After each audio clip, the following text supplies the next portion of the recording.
నిత్య జీవ ప్రాప్తి కలుగుతుందని వాక్యం చెబుతుంది. దేవునికి మహిమ కలుగును గాక.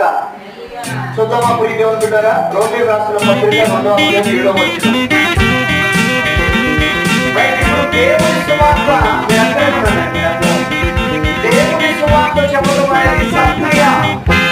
అజ్ఞానములో ఉన్నటువంటి మనుషుల్లో సత్యము వైపు ప్రియుడగు నీవే, నా ప్రాణనాథుడ నీవే, నా ప్రాణ ప్రియుడగు నీవే, నా ప్రాణనాథుడ నీవే. ఎవరు లేరు నదిలలో, నీవే నాకు సర్వము. ఎవరు లేరు నదిలలో, నా దేవా నా ప్రభువా యేసు, నా దేవా